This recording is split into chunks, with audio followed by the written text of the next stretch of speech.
Morning students. कल अपन ने बात मौलिक अधिकारों के बारे में प्रारंभ की थी। आज सबसे पहले हम समानता के अधिकार को डिफाइन कर रहे हैं, समानता के अधिकार के ऊपर बात कर रहे हैं।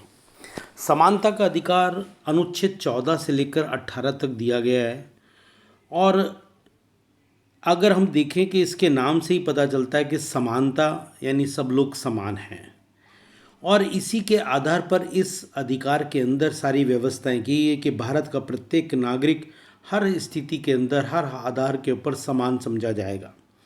अनुच्छेद 14 के अंतर्गत स्पष्ट रूप से कहा गया है कि कानून के समक्ष समानता की बात की गई है और कानून के समक्ष समानता से मतलब कि सभी कानून के समक्ष समान हैं और सभी को कानून का समान संरक्षण प्राप्त है।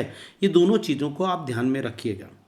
1977 में सर्वोच्च न्यायालय ने परामर्श दिया था कि विशेष न्यायालय बन सकते हैं लेकिन विशेष अपराधों के लिए, न कि विशेष व्यक्तियों के लिए। ये स्पष्ट रूप से ध्यान में रखिएगा और इससे ये स्पष्ट है कि समानता के अधिकार को बिल्कुल स्पष्ट रूप से पूरा तरह से परिभाषित कर दिया गया है इसके अंतर्गत। दूसरी बात जो अनुच्छेद 15 के अंतर्गत की गई है, तो अनुच्छेद 15(1) में 5 आधारों पर भेदभाव वर्जित किया गया है। जब हम एक तरह से हम ये कहते हैं कि एक सामाजिक समानता की बात करते हैं, अनुच्छेद 15 के अंदर हम सामाजिक समानता की बात करते हैं, तो उसके अंतर्गत अनुच्छेद 15(1) में 5 आधारों पर भेदभाव वर्जित है। कौन कौन से? धर्म, नस्ल, जाति, लिंग और जन्मस्थान। इन आधारों पर किसी भी आधार पर भेदभाव नहीं किया जा सकता। दूसरा, अनुच्छेद 15(2) के अंदर कहा गया है कि सार्वजनिक उपयोग की वस्तुएं जैसे सड़कें, नदी घाट, मनोरंजन के केंद्र, उद्यान या बाग बगीचे इत्यादि सभी के लिए खुले हुए हैं।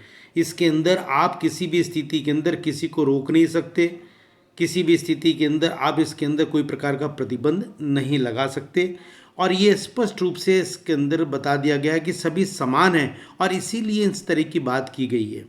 अनुच्छेद 15(3) के अंदर कहा गया है राज्य महिलाओं और बच्चों के कल्याण के लिए भेदभाव कर सकता हैगा। स्पष्ट रूप से कहा गया है क्योंकि भारतीय स्थितियों के अंदर कर देखें तो महिलाओं की स्थिति को मद्देनज़र रखते हुए बच्चों के कल्याण के लिए कि वर्ल्ड वाइड तरीके से अगर आप भी देखिए यूनिसेफ और यूनेस्को सारे लोग इस तरह की स्थितियां करते रहे हैं, तो भारतीय संविधान के अंदर तो महत्वपूर्ण बात है कि बच्चों के कल्याण के लिए और महिलाओं के कल्याण के लिए भेदभाव किया जा सकता है।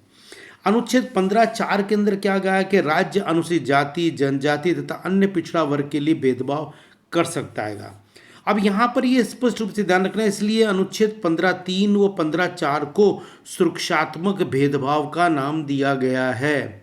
ये स्पष्ट रूप से ध्यान रखना। कई बार पूछा जाता है सुरक्षात्मक भेदभाव किसे कहा गया है, कहाँ पर कहा गया है, तो अनुच्छेद 15(3) व 15(4) में जो महिलाओं, बच्चों तथा अनुसूचित जाति, जनजाति, अन्य पिछड़ा वर्ग के लिए जो बात की गई है उसे सुरक्षात्मक भेदभाव की बात इसके अंतर्गत की गई है।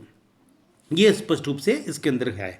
अब अगला है अनुच्छेद 16। अनुच्छेद 16 के अंदर ये क्या है? सरकारी सेवाओं के लिए सभी को समान अवसर की समानता है।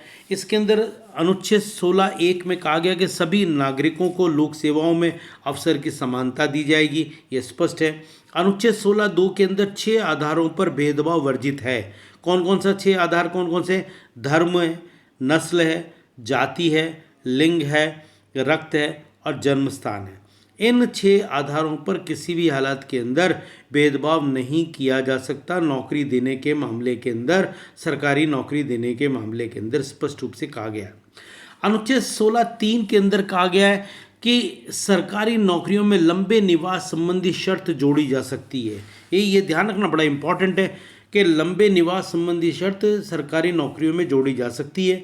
नरसिम्हा केस 1971 में सर्वोच्च न्यायालय ने निर्णय दिया था कि लंबा निवास संबंधी शर्त राजपत्रित नौकरियों में लागू नहीं होगी, केवल अराजपत्रित नौकरियों पर ही लागू होगी। यानी गजेटेड ऑफिसर्स के मामले के अंदर ये लागू नहीं होगी, नॉन गजेटेड लोगों के नौकरियों के मामले के अंदर ये लागू होगी। ये स्पष्ट रूप से इसके अंतर्गत कहा गया है।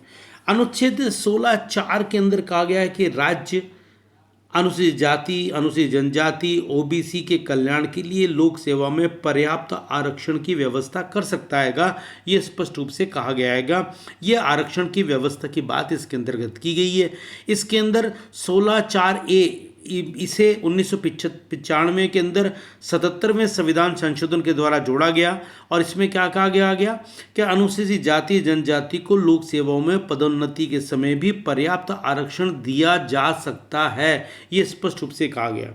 इसके बाद अनुच्छेद 16(4)(b) जोड़ा गया, इसे 81वें संविधान संशोधन सन 2000 में जोड़ा गया। इसमें कहा गया कि अनुसूचित जाति जनजाति की रिक्तियां जब अगले वर्ष के लिए शिफ्ट होंगी तो वे अगले वर्ष की नई रिक्तियों की संख्या में नहीं जोड़ी जाएगी, ये स्पष्ट रूप से इसके अंदर ध्यान रखना। कहने का मतलब है कि इस साल वाली जो है वो तय ही, और ऐसा नहीं कि पिछले का जो बैकलॉग है वो आप ना जोड़ के कह दो कि मतलब ये नहीं, वो बैकलॉग तो अलग रहेगा, इसके अलावा उस अगले साल वाली उसके अंतर्गत एज इट इज़ रहेगी। इसके बाद अनुच्छेद 16(5) के अंदर क्या कहा गया है कि यहाँ ये भी कहा गया है कि अगर कोई धार्मिक संस्था है और उसका कोई कार्यालय है और उसमें वो अपने धर्म का कोई अधिकारी नियुक्त करना चाहता है तो उसको भेदभाव को उचित माना जाएगा। यानी कहने का मतलब है कि अगर किसी धार्मिक संस्था ने अपने यहाँ पर कोई पद सृजित किया हुआ है और वो चाहता है कि वो अपने ही किसी व्यक्ति को उसके अंदर अपने ही धर्म के किसी व्यक्ति को उसमें नियुक्त करे तो वो कर सकता है, इसमें किसी प्रकार इसको भेदभाव नहीं माना जाएगा, ये स्पष्ट रूप से इसके अंतर्गत कहा गया है।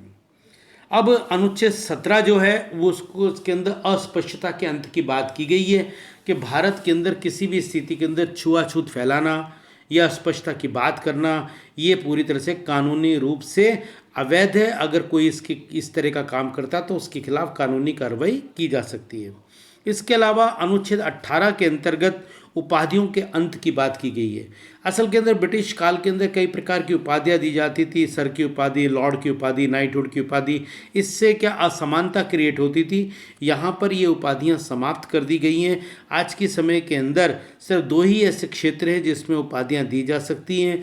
वो 2 क्षेत्र हैं, शिक्षा का क्षेत्र व सेना का क्षेत्र, और वो भी इसलिए क्योंकि इसके अंदर प्रोत्साहन की आवश्यकता होती है, इसलिए इस प्रकार की बात की गई है इसके अंदर। और यदि किसी विदेशी राज्य से किसी भारतीय नागरिक को कोई उपाधि प्राप्त होती है तो उसे तब तक ग्रहण नहीं कर सकता जब तक उसे प्राप्त नहीं कर सकता जब तक का भारत का राष्ट्रपति इसकी अनुमति प्रदान नहीं कर देता।